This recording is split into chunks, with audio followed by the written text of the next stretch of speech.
Bonjour, très heureux de vous retrouver pour une nouvelle fois, la deuxième de la semaine. Accompagnez votre fin de matinée, on va glisser ensemble jusqu'à l'heure du déjeuner, jusqu'à l'heure de votre journal régional. Merci beaucoup de nous rejoindre si c'est le cas, ça s'appelle Ensemble c'est mieux.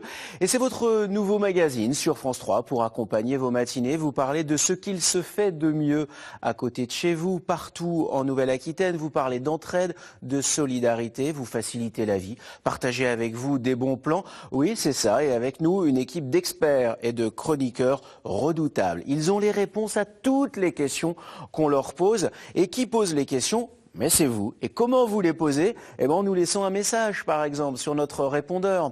Au 05 55 04 32 00, vous pouvez nous envoyer un courriel, c'est joli ce mot, non ? nouvelle-aquitaine@ensemblec'estmieux.fr.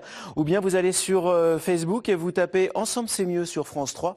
Vous nous demandez à être membre du groupe Facebook. Et croyez-moi, ensemble, on est déterminés à créer la plus forte et la plus solide communauté solidaire du PAF, le paysage audiovisuel français. Voici tout de suite le sommaire.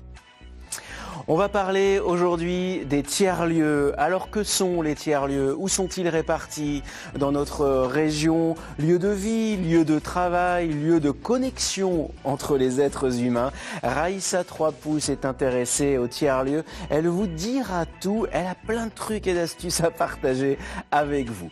Bon, à l'automne dernier, décembre, janvier, novembre, on a beaucoup parlé des carburants, de son prix évidemment. Mais demain, à quoi rouleront nos véhicules ? Est-ce qu'il existe aujourd'hui des recherches pour tout savoir, parce que c'est un sujet absolument passionnant, on ne cesse d'innover. Bruno Marchas, secrétaire général et membre du directoire de l'entreprise Picotti, nous dira tout sur les carburants d'aujourd'hui, ceux de demain, deuxième, troisième génération. Et vous allez voir qu'il y a des choses absolument surprenantes à apprendre concernant les carburants. Et puis on passe la semaine à Tarbes, ou plus exactement dans le refuge SPA de Tarbes, un refuge qui a une cinquantaine d'années. Bon, 50 ans, ça se voit à un moment donné. Donc Jean-Michel nous a envoyé un message, il nous a dit « Moi j'ai besoin d'aide, les enfants, il faut m'aider ». Alors Laure Fallès est sur place, elle a essayé de mobiliser tous les habitants autour de Tarbes. Ici du temps, là-bas des bras, là une brouette. Est-ce que ça fonctionne ou pas ? La réponse dans Ensemble, c'est mieux. Merci beaucoup pour tous les messages que vous nous avez envoyés hier. Ça nous fait très chaud au cœur, ça nous fait très plaisir, ces encouragements, ces remerciements. Visiblement, vous avez passé un bon moment. J'ai envie de dire bis repetita. On recommence aujourd'hui. On commence avec les tiers-lieux.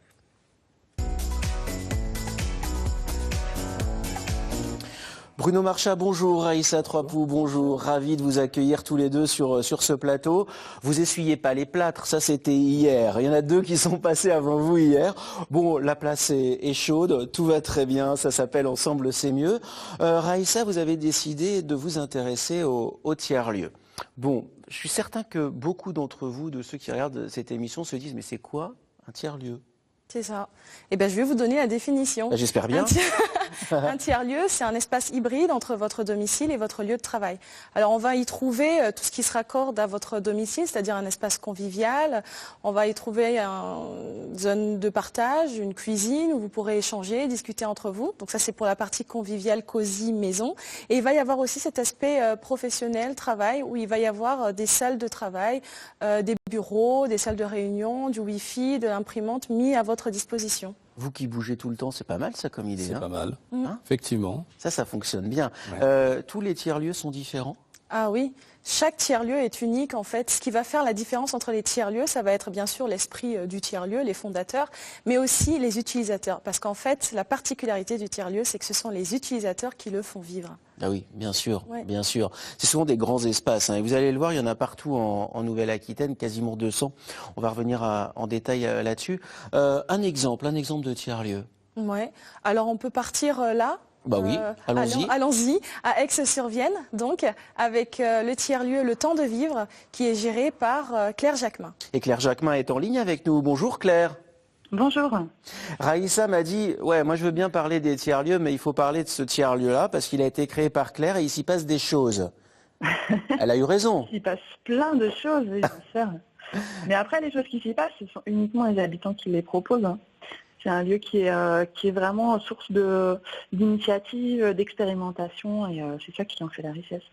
Alors Claire, est-ce qu'on peut revenir du coup sur l'origine du Temps de Vivre ? Alors l'origine, donc c'était en 2012, et le temps de vivre, c'était vraiment un lieu support pour que les gens puissent participer. C'était un lieu pour que les gens se rencontrent, pour qu'ils puissent avoir des connexions et puis qu'ils puissent faire vivre le territoire, notamment la place de l'église d'Aix-sur-Vienne et la commune et la communauté de communes qui ont besoin de revitalisation.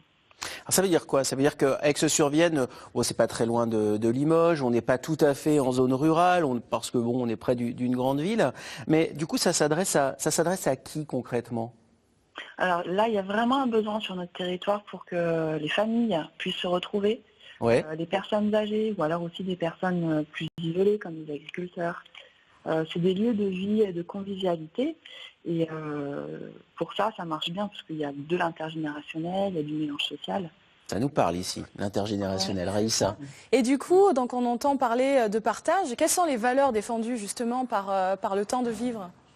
Alors, au temps de vivre, ça fonctionne bien justement parce qu'il y a ces notions de non-jugement, ces notions de tolérance, de partage, d'échange. Et ça, c'est vraiment vital en fait pour assurer une convivialité qui Bien soit sûr, bien sûr. digne de ce nom. Claire, on va continuer à parler des tiers-lieux. Vous restez en ligne avec nous? Oui, Il n'y a pas trop de monde là? Vous êtes dans votre tiers-lieu? oui. Vous avez un petit peu de temps à nous consacrer? Ouais, c'est plus tranquille. Bon, merci de passer une partie de la matinée avec nous. Est-ce que tout le monde peut accéder à un tiers-lieu n'importe où en Nouvelle-Aquitaine? Alors oui, tout le monde peut aller dans un tiers-lieu. Tout dépendra effectivement de ce que vous cherchez dans un tiers-lieu. C'est ouvert à tous, c'est ouvert aux artisans. Vous êtes artisan, vous êtes même artiste, vous souhaitez exposer dans un tiers-lieu, pourquoi pas aller les voir? Vous êtes salarié en télétravail, on parle beaucoup du bien-être au travail, mais pourquoi pas justement expérimenter le travail dans un tiers-lieu? Je suis jeune, je cherche un boulot, j'ai pas d'ordinateur, j'ai pas de connexion Wi-Fi, clac, réflexe tiers-lieu. Réflexe tiers-lieu, mais l'avantage c'est que étant donné qu'il y a beaucoup de personnes qui s'y rencontrent, vous pourrez peut-être même rencontrer votre futur recruteur. C'est-à-dire qu'il ne faut pas hésiter à partager, on le voit sur ces images. Exactement. Moi, je trouve que c'est une très bonne idée. Mais concrètement, je suis intéressé pour aller dans un tiers-lieu. Je vais y trouver quoi, au fond?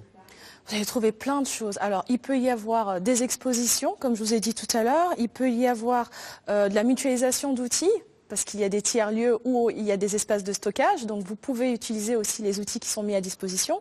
Il peut y avoir des galeries, il peut y avoir des ateliers différents. On peut parler du tai chi, comme on peut faire des ateliers de pleine conscience ou de fabrication de cosmétiques. Enfin, en fait, le tiers-lieu, c'est vraiment un lieu de vie, il faut se dire ça. C'est que c'est comme si vous concentrez dans un petit espace énormément d'activités. Il y a des petits plus, hein, forcément. Il y a ceux qui disposent d'un jardin, d'un espace de convivialité, des espaces de stockage. Ça. Ça veut dire que si j'habite à Bègles, je ne vais pas trouver le même tiers-lieu que si j'habite à Bayonne ou si j'habite à la Souterraine? C'est ça. Ils sont tous différents. Et en fonction de ce que vous cherchez, vous allez y aller vers certains en particulier. Alors moi, par exemple, ma femme, elle aime la couture. Alors, admettons que votre femme aime la couture, je l'invite, et qu'elle habite Bègles, à côté, en Gironde, eh bien, tout simplement, je l'invite à aller à Sue Hélène. Sue, la couture, Hélène, le tissu. Ah, Ouais. Sue Hélène, d'accord. Rien à voir avec ton univers impitoyable non. et tout ça et tout ça. Non, parce que déjà en régie, il y en a qui sont au taquet et qui pensent Dallas. Ils sont en train de c'est chanter pas Dallas. Dallas, non. Vous aussi, vous y avez pensé? Bien sûr. Ah bah oui, hein, on l'a tous en tête, Sue Hélène. Non. Sue Hélène. Sue Hélène. Ok, d'accord. C'est un tiers-lieu qui sensibilise justement au textile, à l'éco-responsabilité dans la gestion du textile. Donc vous pouvez y aller Moi, pour je trouve faire ça des très créations intelligent, hein. et même pour louer des machines si vous êtes intéressé pour la fabrication. Et si je suis dans les Landes? Si vous êtes dans les Landes et si on allait à l'écolieu Jeannot pour faire du woofing. Alors ça, woofing, c'est un mot nouveau. Vous le verrez tout à l'heure dans les carburants, il y a des métiers nouveaux, mais là, woofing, c'est un mot nouveau. Je suis donc un woofer. Vous êtes un woofer si vous allez faire du woofing à l'écolieu Jeannot. Mais soyons ouf, ça veut dire quoi, woofer? Alors, un woofer, en fait, c'est une personne qui va aller dans un lieu où il y a de la terre qui est partagée, en fait. Un écolieu, c'est plutôt axé sur la terre. Donc, en fait, en partage des terres, ce sont des fermiers ou des maraîchers bio qui vont mettre à disposition des personnes leurs terres. Alors, le woofer, il va venir travailler, il va porter une aide volontaire, travailler donc gratuitement et en échange, il aura le gîte et le couvert. C'est-à-dire que c'est pas simplement du service, c'est ça Non. qui est intéressant. Non, c'est pas que du service. C'est vraiment dans une dimension de partage, de transmission et de sensibilisation. Du coup, si vous allez notamment auprès d'un maraîcher bio. Est-ce qu'on est dans ce qu'on appelle l'économie sociale et solidaire? Exactement, c'est ça. Ouais. On est dans Ça se l'économie développe. sociale et solidaire. Vous aviez déjà entendu parler de ces tiers-lieux et de leur diversité? Moi, j'avais entendu parler des tiers-lieux, mais de leur diversité. La diversité, non, absolument C'est pas. incroyable. Et je trouve que c'est intéressant parce que l'isolement, il n'y a rien de pire dans le travail. De pouvoir se retrouver, de trouver de la convivialité, il y a comme ça qu'on progresse. Exactement. Bah, c'est ce qui se passe chez Claire. Hein. Claire, vous êtes toujours là?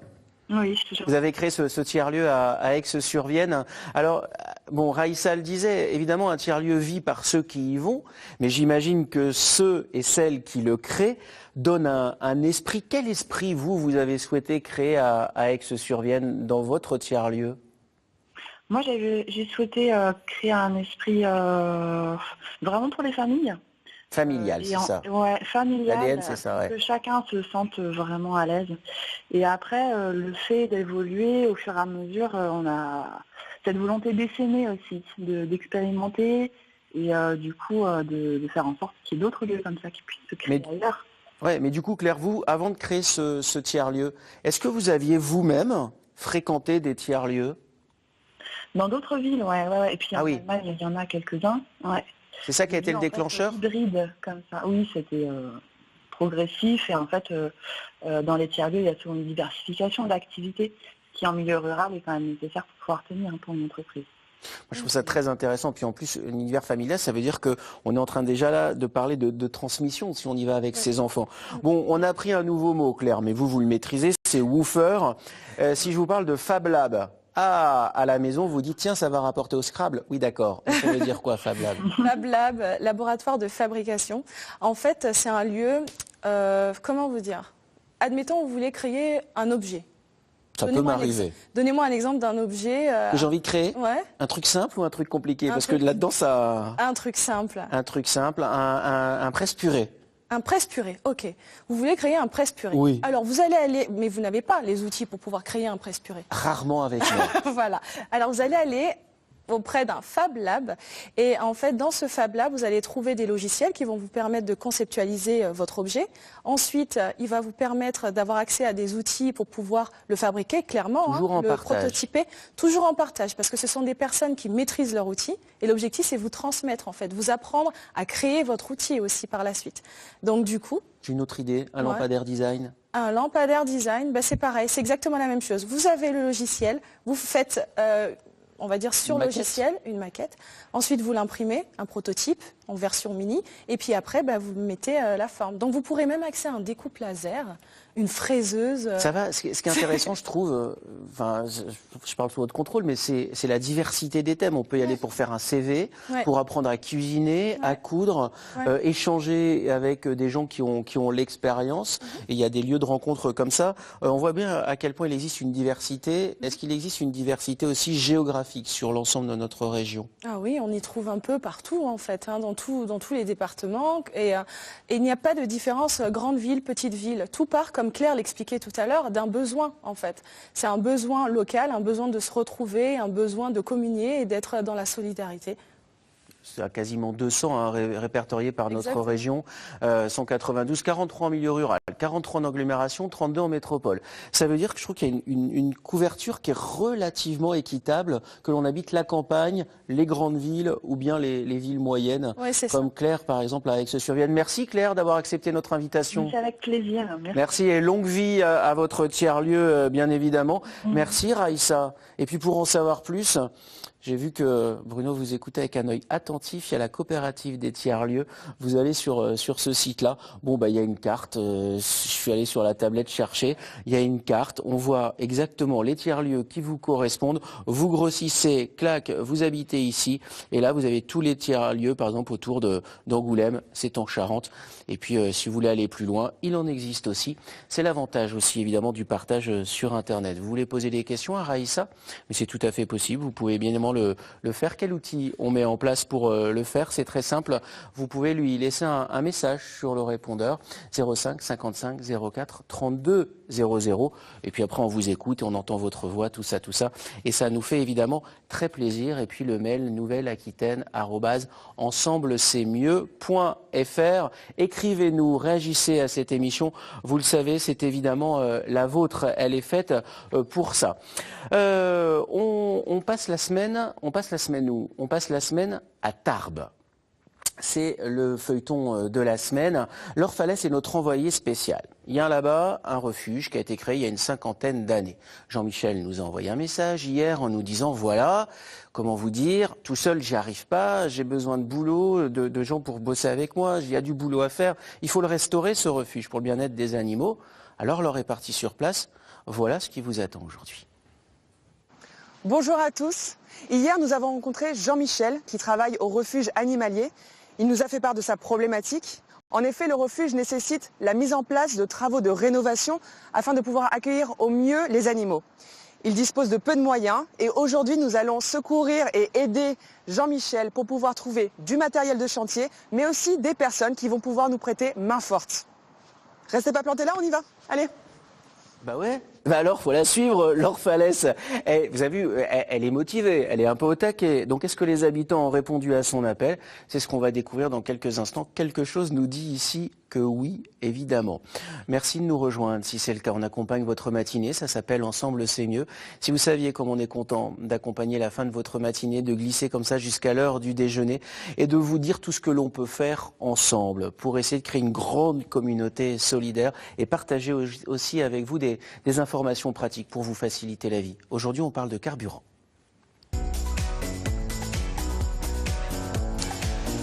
Bruno Marchat est secrétaire général et membre du directoire de l'entreprise Picotti. C'est une entreprise familiale. Le siège social est à la Souterraine, en Creuse. Longue histoire que cette entreprise. Ça a démarré en 1920. Oui, c'est ça, presque 100 ans. Une longue histoire où on a débuté par les matériaux de construction. Et puis, petit à petit, on est venu au carburant et au combustible pour être aujourd'hui un réseau de distribution, tant à travers les réseaux des stations-service que de filiales de distribution de combustible sur toute la moitié ouest de la France. Alors, quand on parle de carburant, on en a beaucoup entendu parler, essentiellement pour les tarifs, au mois de novembre, au mois de décembre, encore au mois de janvier. Bon, on est dans une période de transition incroyable. On ignore même encore aujourd'hui les bouleversements qui nous attendent. Est-ce qu'on est d'accord ou pas avec ça? Oui, on est d'accord. Mais il faut commencer à les imaginer. Parce qu'il faut du temps pour mettre en place des stratégies. Et on doit commencer à imaginer l'avenir. Et c'est ce qui est formidable, d'ailleurs, dans notre métier. C'est qu'aujourd'hui, on a un cœur de métier qui va disparaître petit à petit. Et de nouvelles énergies qui apparaissent, des véhicules, les véhicules électriques, les véhicules à hydrogène, les camions qui fonctionnent au GNL, au gaz naturel, enfin, voilà, c'est formidable. Gaz naturel liquide, c'est ça, GNL. GNL, gaz naturel liquide. Ouais, c'est ça. Alors c'est assez incroyable parce que là on est encore majoritairement sur des énergies fossiles, mais déjà demain s'invente. Et justement, Françoise de Jurançon a une question à vous poser à ce propos. Bonjour, je m'appelle Françoise, j'habite à Jurançon. Connaît-on le différentiel du bilan carbone entre un biocarburant et un carburant fossile? Merci. Bonjour Françoise, question très difficile, mais à laquelle je vais essayer de répondre le plus simplement possible. Aujourd'hui, un biocarburant doit être certifié durable. Pour qu'il soit certifié durable, il faut que, entre sa production et sa destruction, il y ait une économie de 35, enfin une émission de gaz à effet de serre inférieure de 35% aux énergies fossiles. Et là, il est considéré comme plutôt responsable pour l'écologie.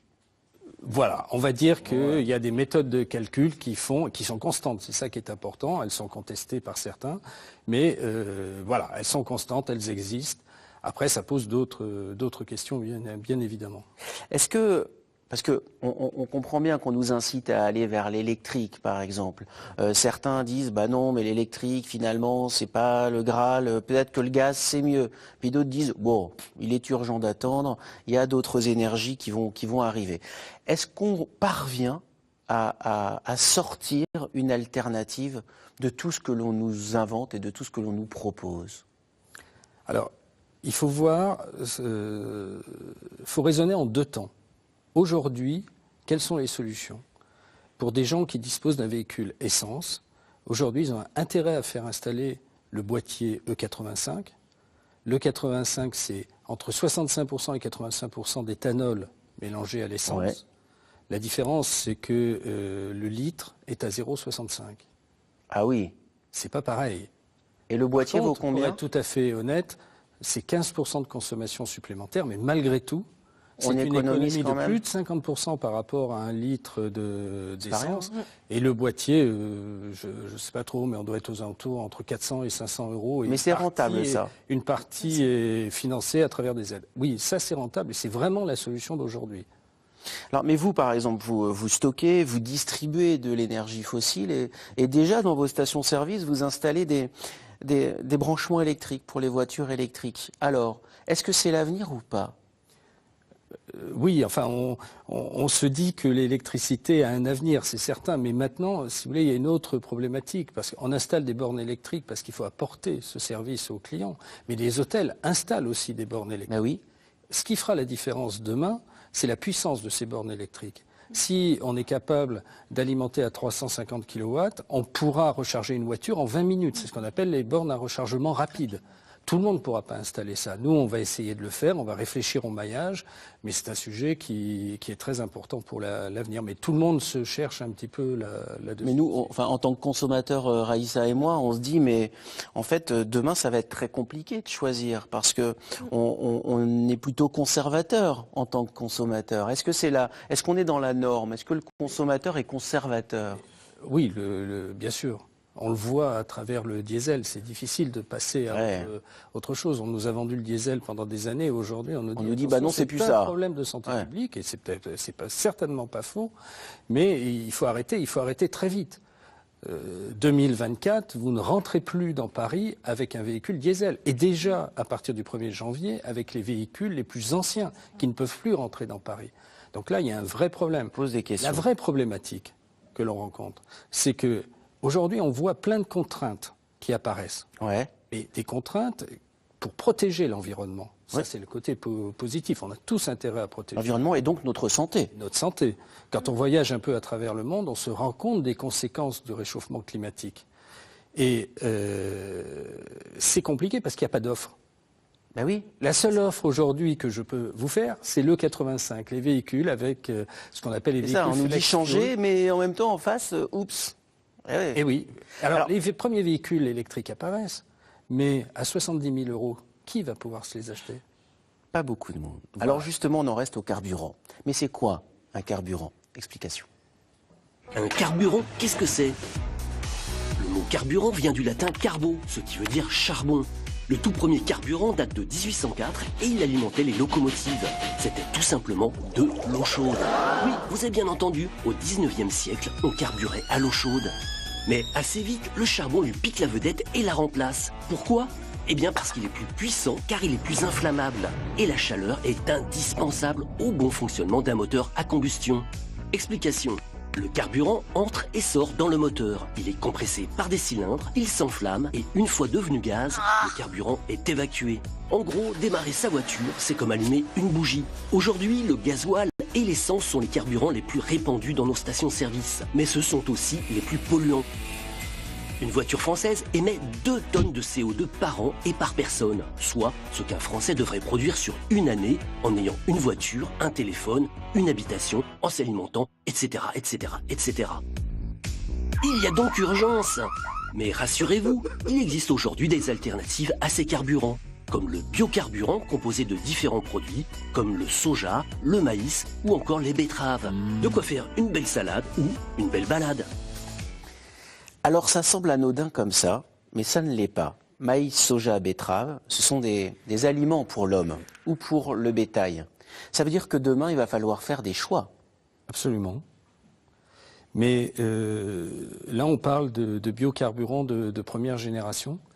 Il faut très vite aller vers les biocarburants de deuxième génération qui vont utiliser les déchets ou qui vont utiliser des cultures non alimentaires. Alors, C'est la première fois que je touche comment dire, ce fruit là. Ça s'appelle le jatropha. Jatropha. Jatropha. Vous avez une culture de jatropha à Madagascar. Le fruit, ça ressemble à ça. Et derrière, il y a des petites graines comme ça. Avec ça, on peut faire rouler des véhicules. On fait déjà voler des avions. Incroyable. Parce qu'aujourd'hui, Boeing notamment a choisi de faire... vous savez, on ne peut pas utiliser l'huile pure parce qu'elle a un indice de viscosité important. Il faut une transestérification de l'huile pour produire ce qu'on appelle un ester. Donc il existe de l'ester de jatropha qui est aujourd'hui utilisé par Boeing en mélange avec le kérosène. Alors ça n'est pas comestible pour l'homme, ça n'est pas comestible pour les animaux. Ça veut tout simplement dire que quand on cultive ça à Madagascar comme vous le faites, inévitablement on ne prive ni les animaux ni les humains d'alimentation. Ça c'est assez responsable comme comportement. On va beaucoup plus loin.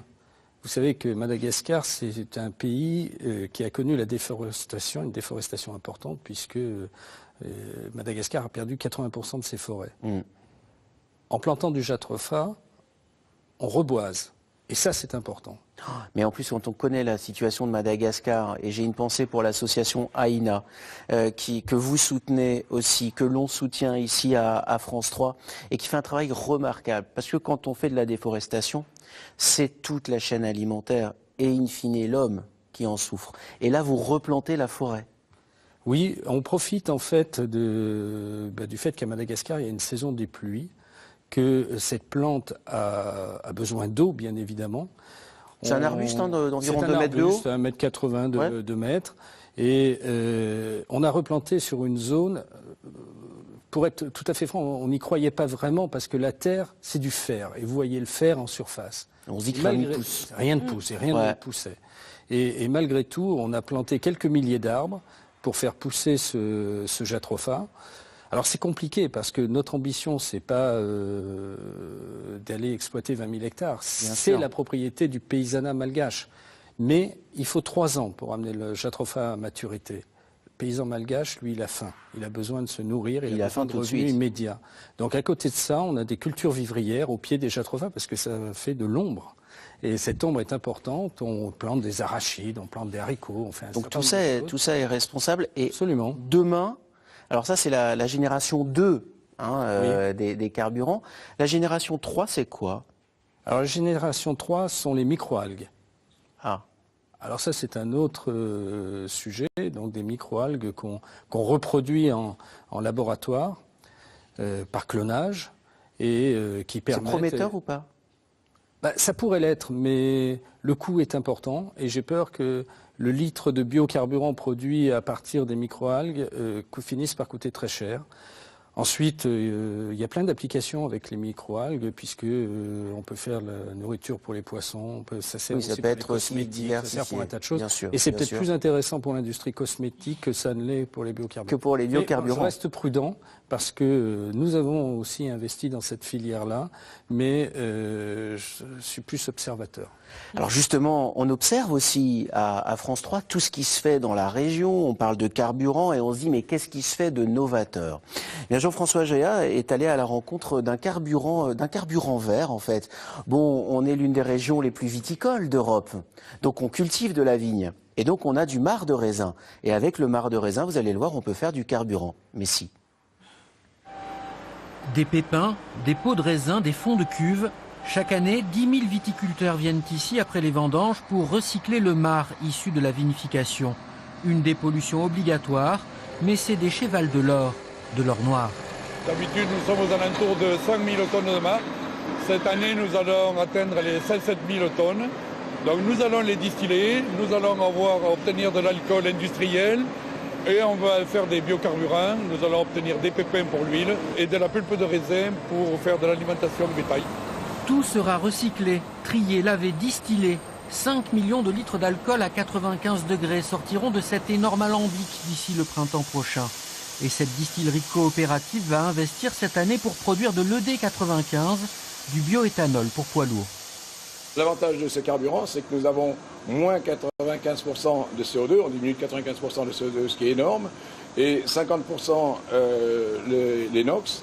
Et également, pas de rejet de particules. On élimine 90% de la pollution par rapport à un carburant fossile. Ce carburant vert est testé actuellement en Nouvelle-Aquitaine par une dizaine d'autocars et de camions. Il consomme un peu plus. On est à 53 litres au 100 au lieu de 32 litres au 100 pour un gasoil. Ça limite l'autonomie à 1400 km. C'est raisonnable, ça fait de bonnes tournées quand même. Idéal pour les livraisons de proximité et pour circuler en ville où le diesel n'est pas toujours le bienvenu. La conduite n'est pas différente par rapport à un diesel.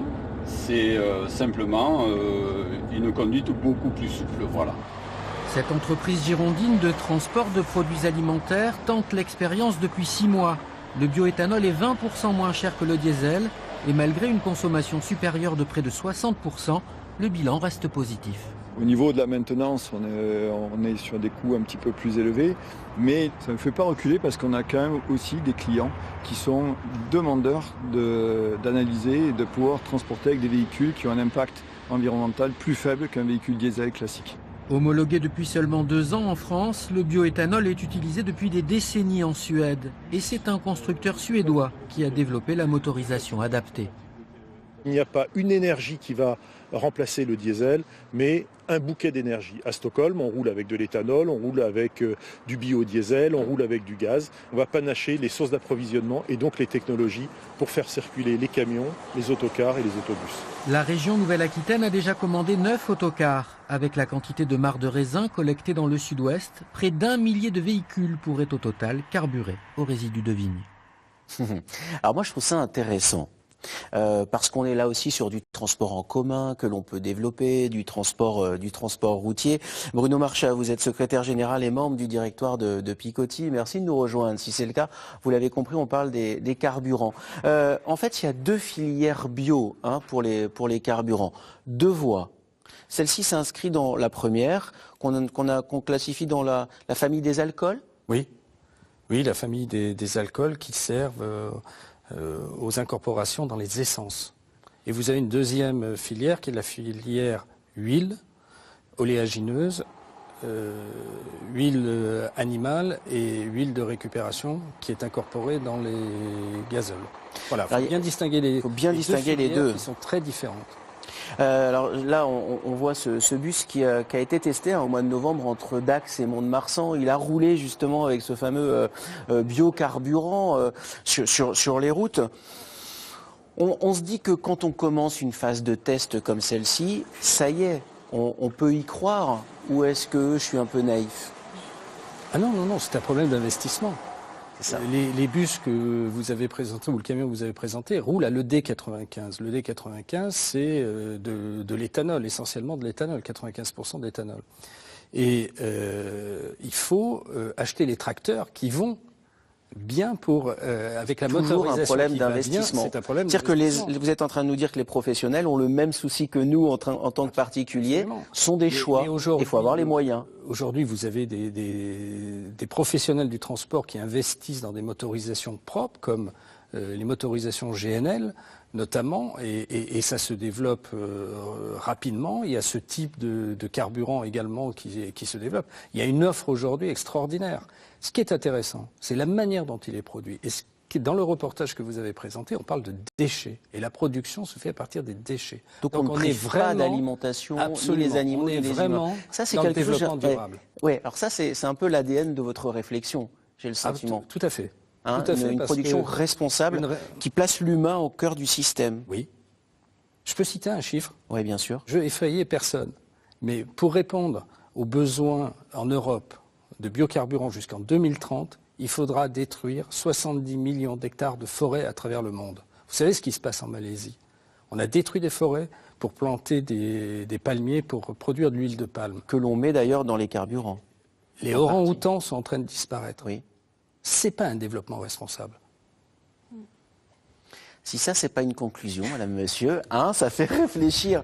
Alors, en conclusion, ça veut dire quoi? Ça veut dire que oui, il faut réfléchir, oui, il faut inventer, oui, il faut rechercher, mais que quand on parle de biocarburants, il faut le faire de manière responsable, parce que si on arrache la forêt pour planter des biocarburants qui, en plus, affament les populations et tuent les animaux, la Raïssa, elle fait comme ça parce qu'elle est comme moi. Ça scandalise tout le monde. Soyons responsables. C'est une affaire à suivre ? Absolument. C'est une affaire à suivre, alors on va la suivre.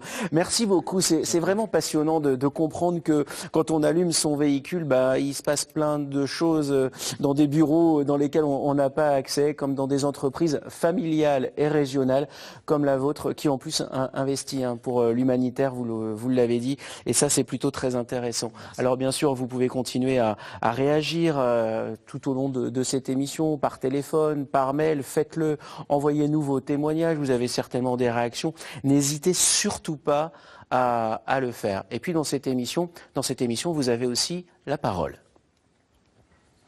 Alors, Et vous avez la parole lorsque vous recherchez par exemple un emploi ou que vous recherchez un salarié. Ça marche exactement dans les deux sens. Aujourd'hui, c'est un coup de pouce à l'emploi.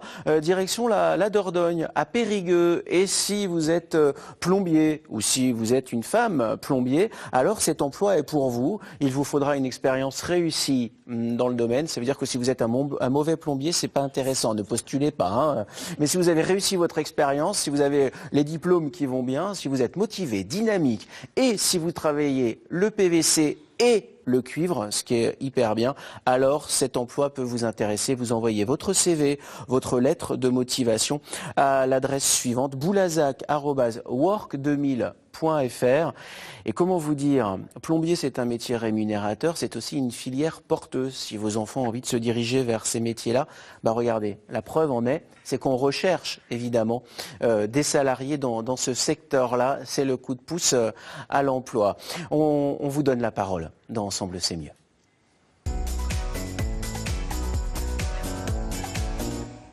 Vous avez la parole et on donne tout de suite la parole à Ludo Wagner. Bonjour Ludo. Bonjour à tous.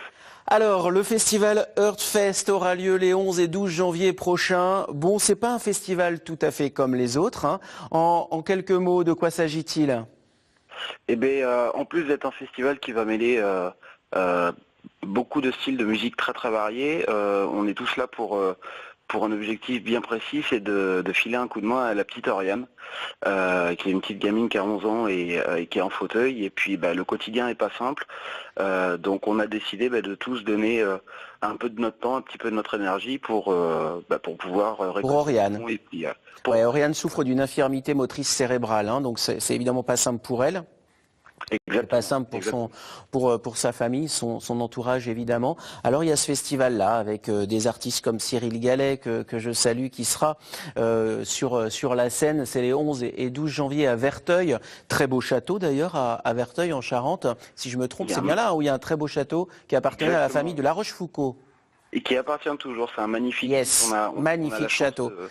C'est vraiment un lieu à découvrir. Ouais, à découvrir, sauf qu'il va falloir y aller le 11 et 12 à Verteuil pour vous soutenir, la famille d'Oriane et Oriane elle-même. Mais vous nous avez laissé un message en nous disant « J'ai besoin d'un coup de pouce, aidez-moi ». Vous avez besoin de quoi ? Exactement. Alors, c'est vrai que c'est un festival qui est créé de toutes pièces, avec le maximum de bénévolat.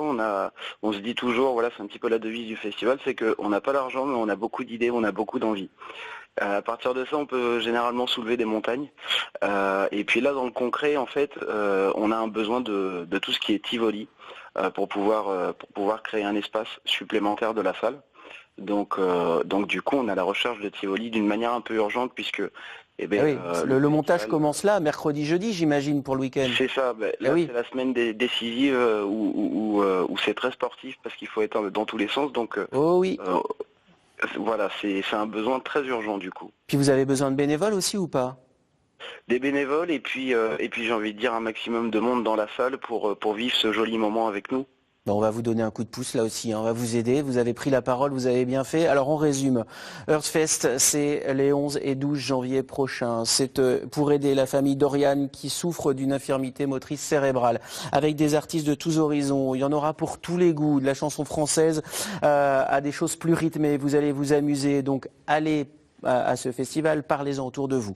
La deuxième chose, c'est que si vous avez envie de donner un petit peu de votre temps, vous pouvez devenir bénévole et vous contactez Ludo au numéro de téléphone qui s'affiche. Ça, c'est la deuxième manière de les aider. Et puis la troisième, vous avez un Tivoli dans une grange, dans un garage, vous habitez Rouillac, Angoulême, La Rochefoucauld, Poitiers, allez, c'est pas très loin de Verteuil. Vous vous dites, bon, bah moi mon Tivoli, je peux leur prêter, je peux leur filer un petit coup de main. Eh ben, vous téléphonez à Ludo et il sera ravi du coup de main que vous pourrez lui passer. Ça se passe comme ça, Ludo? Exactement, tout est très bien résumé et on est tout à fait d'accord avec tout ce qui a été dit, c'est super. Dites-moi, j'ai lu sur Facebook que vous aviez regardé l'émission hier. Ah ben c'était une excellente première. Bah, merci beaucoup. Voilà, on attendait cette première quand même pour voir un petit peu le nouveau format et puis ça roule, ça tourne et puis on est toujours ravis de suivre ça de près parce qu'on est des grands fervents de l'émission. Merci beaucoup, merci Ludo, ça nous fait très plaisir. Et tous ceux qui sont sur ce plateau et en régie vous entendent, forcément ça met un petit peu de baume au cœur. Je vous souhaite beaucoup de succès pour le festival, d'accord? Merci à vous, merci pour votre soutien. À très bientôt, tenez-nous au courant, la semaine prochaine vous nous dites si ça a fonctionné ou pas, d'accord? Ça marche, pas de problème. Bon, vous avez besoin aussi de quelque chose, vous êtes une association, vous voulez organiser une manifestation, il vous manque de bras, il vous manque de bénévoles, vous pouvez nous laisser un message sur notre répondeur au 05 55 04 32 00. Bon, ça nous fait toujours plaisir d'entendre votre voix, tout simplement. Nouvelle-Aquitaine, @ensemblemc'estmieux.fr, tout attaché. Ça, c'est le courriel pour nous envoyer un gentil message. Ouais. Des gentils, c'est mieux que d'autres, vous voyez. Surtout quand on est au numéro 2 d'une émission où vous rejoignez le groupe Ensemble c'est mieux sur Facebook. Le feuilleton de la semaine.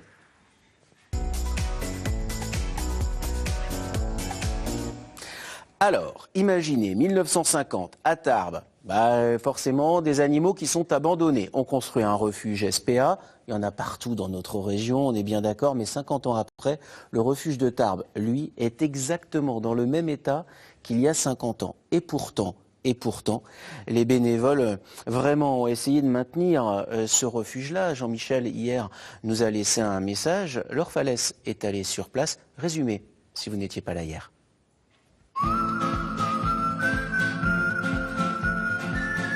Jean-Michel, c'est vous qui avez fait appel à notre équipe. Oui, tout à fait. Quelle est votre problématique? Comment on peut vous aider? Dites-nous. Regardez, je vous en prie. Mais ça tient sur quoi, ça? Mais comme je dis, bon, ils sont mal logés parce que c'est vrai que c'est insalubre. Il faut reconnaître. Moi, des fois, la nuit, j'en dors pas, surtout en hiver quand il fait froid.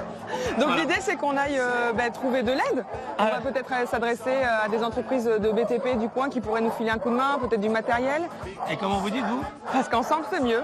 Ensemble, c'est mieux. Si elle le dit, Laure, c'est que c'est vrai. Vous vous sentiriez capable de donner un peu de votre temps, de vos bras pour aller aider comme ça un refuge, Bruno? Je sais pas, mais enfin moi je trouve que le bénévolat il faut avoir la foi, c'est terrible. Ah ouais. Si j'avais le temps, oui peut-être je le ferais. Enfin j'essaye en tout cas de le faire quand je peux, pas forcément. Déjà à Madagascar, ce que vous faites, c'est déjà énorme. Mais évidemment que c'est énorme. Je suis impressionné par le travail des bénévoles. Ah ouais, respect pour les bénévoles. Raïssa, moi je suis sûr que oui, Raïssa. Ouais. En plus, j'ai été bénévole chat à la SPA. C'est quoi bénévole chat? Je m'occupais des chats pour les préparer à l'adoption. Oh, c'est chatounette. Oui. Oh, c'est trop mignon. Oui. Oh, ça, c'est mignon. Alors, justement, est-ce que la mobilisation fonctionne du côté de Tarbes pour aider Jean-Michel et tous les bénévoles? Vous avez entendu, cette dame, elle est quand même désespérée. Voilà, réponse, on se retrouve tout de suite après.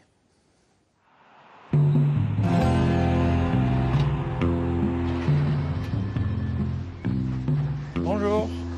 Bonjour. Bonjour.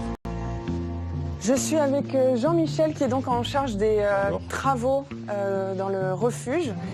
On a besoin d'aide. On doit en fait casser un mur pour en reconstruire un autre plus solide. Et donc on aurait besoin, si toutefois c'était possible, d'avoir une petite pelle et un autre outil pour pouvoir enlever les gravats. Et vous seriez OK pour nous prêter ça? Bien sûr. Ok, super. Il n'y a pas de souci. Ça va nous rendre grand service. Merci. Alors voyons, qu'est-ce qu'on peut prendre? Allez, je vous montre. Vous me suivez, s'il vous plaît? Est-ce qu'il y a quelque chose que je vais pouvoir conduire? Bien sûr, je vais vous faire conduire. Je vais venir avec vous même. Alors ça, c'est une mini-pelle de tonne 5. Ok. Donc en fait, ce qui va permettre par rapport au niveau du mur, on va déblayer les côtés et puis après, plus facilement avec des masses pour faire tomber le mur. Et ça c'est le dumper sur chenille. où on y met une tonne de charge et on pourra évacuer tout le gravat facilement. Jean-Michel, vous êtes content? Alors, très content, si ce n'est qu'aujourd'hui, le camion que nous avons, il est là. Je vais vous faire les transferts, ce sera plutôt mieux. Parce qu'il faut une remorque qui porte jusqu'à 3,5, donc c'est assez spécifique. Merci. C'est bon? Il y a des brouettes peut-être éventuellement? Oui, alors je vais vous montrer après en magasin. Il va vous falloir alors des gants et des masques et tout ça. Ah oui, je suppose. Tout à fait, oui. Des masques. Des brouettes, ben voilà, des brouettes à main. Oui, tout à fait. Bah, c'est très bien ça. Voilà. Parfait. On va s'en prendre deux alors à ce Vous pouvez moment-là. conduire ça, Jean-Michel? Avec plaisir. Ben voilà. Oh, waouh. Attention, il faut un permis pour celle-là. Celui-là, on est d'accord. Ok. On charge le camion, Jean-Michel? Oui, j'arrive. Hop. Hop là. Ok. On a le matériel qu'il nous faut. Quoi d'autre? Il nous faudrait des bras. Des bras des forts, bénévoles. des bras solides? Ah ouais, Ok. des volontaires. Ok. On va trouver ça? On va les chercher? Ouais. Allez, on va les chercher.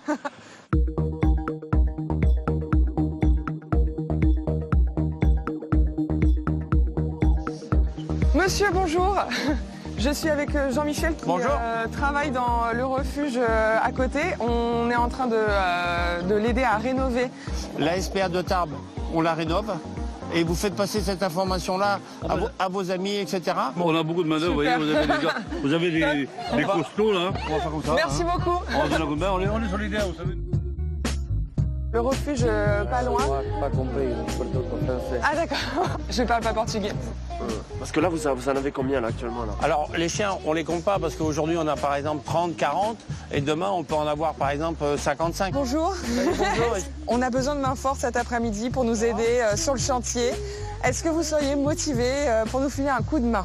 Oui, après, bon, je sais pas tout faire, mais après, oui, pourquoi pas, oui, oui. Je vais vous aider avec mes bras musclés, je vais essayer de faire quelque chose. C'est parfait, ce sera l'occasion de faire un peu de fitness. Oui, merci. Bah, à tout à l'heure. Merci beaucoup. Lui, il a des bras. Hein. Ouais, mais si lui, il a les bras, vous avez peut-être la tête, vous. Ouais. À tout à l'heure, on compte sur vous. Ça marche. Merci. Super. Merci, à tout à l'heure. Merci, au revoir. Impeccable. Trop bien. Ouais.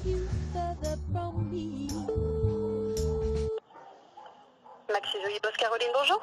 Oui, bonjour, je suis Laure, je travaille sur l'émission Ensemble c'est mieux. Je suis aujourd'hui avec Jean-Michel qui travaille donc au refuge. Et en fait, aujourd'hui, on se disait que ce serait aussi sympa de trouver peut-être des récompenses aussi pour les animaux qui vont retrouver leur nouvelle niche là prochainement. Eh bien, écoutez, oui, avec plaisir. J'ai notamment pas mal de croquettes pour chiens et pour chats. Parfait, merci, à tout de suite. Top. Trop bien.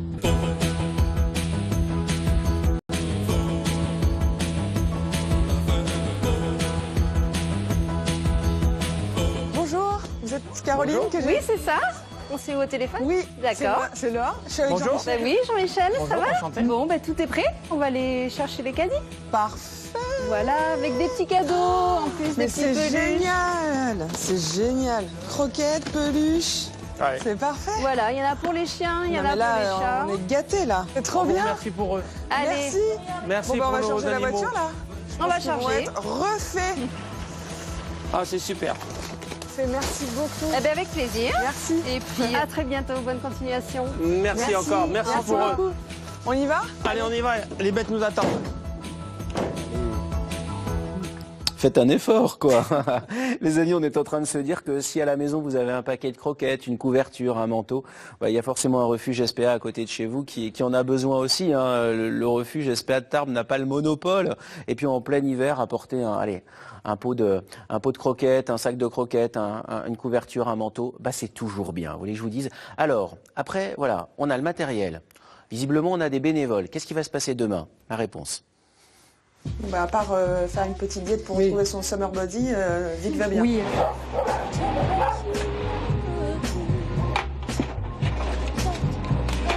Il n'y a plus qu'à aller chercher. Il n'y a plus qu'à. Le sable. Allez, va. Allez, viens. on y va. Il n'y a plus qu'à, les amis. Évidemment, il n'y a plus qu'à. Tiens, j'ai un rendez-vous à vous donner ce soir. Puisque vous êtes sur France 3 ce matin, revenez sur France 3 ce soir, autour de 21h. Un téléfilm qui s'appelle Un mensonge oublié. L'intrigue se passe en Creuse. siège social de la société Picotti. Ça a été tourné en Haute-Vienne, ça a été tourné en Limousin. Ça s'appelle Un mensonge oublié avec Antoine Duléry, Laurence Filbogel, Florence Pernel ou encore Sarah Martins. Restez sur France 3 parce qu'on y est bien. Et puis, si le prélèvement à la source vous intéresse, vous vous posez plein de questions, vous vous dites comment ça va se passer cette histoire-là, vous nous laissez vos questions et on y répondra sur le répondeur d'Ensemble C'est Mieux. C'est hyper simple. La réflexologie, tiens, ça pour le bien-être, c'est quelque chose qui est bien, mais vous vous dites qui, comment, est-ce qu'il faut une formation? Laissez-nous vos interrogations, nos experts y répondront.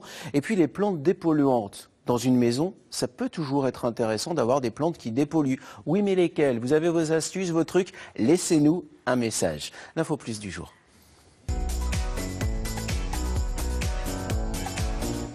Delphine nous a rejoint pour l'info plus du jour.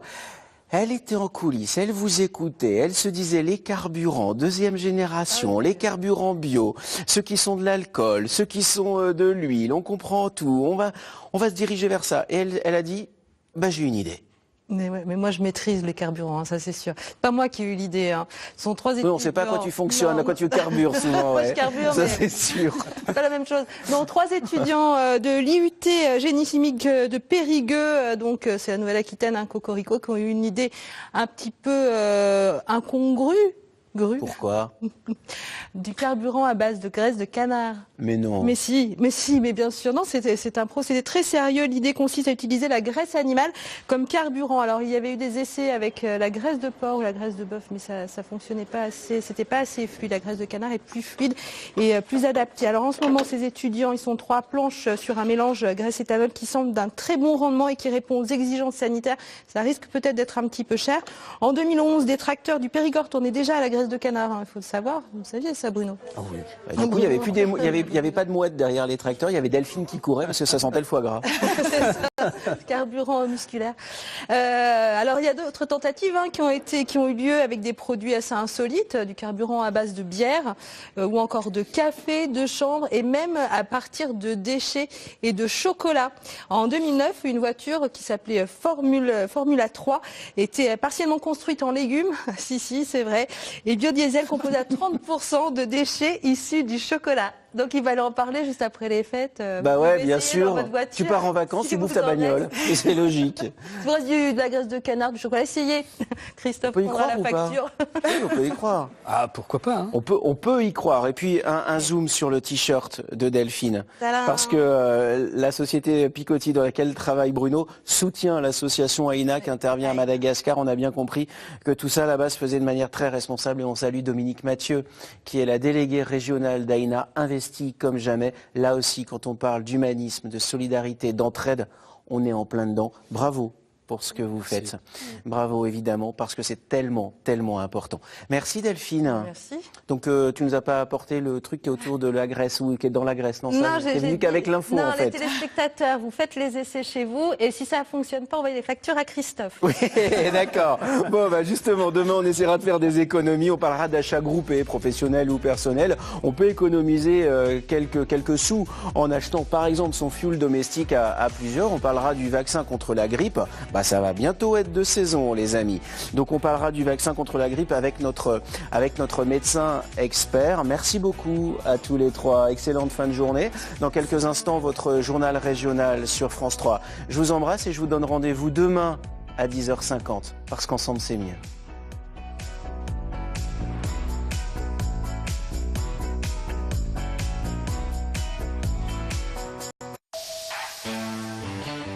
Inédit, vendredi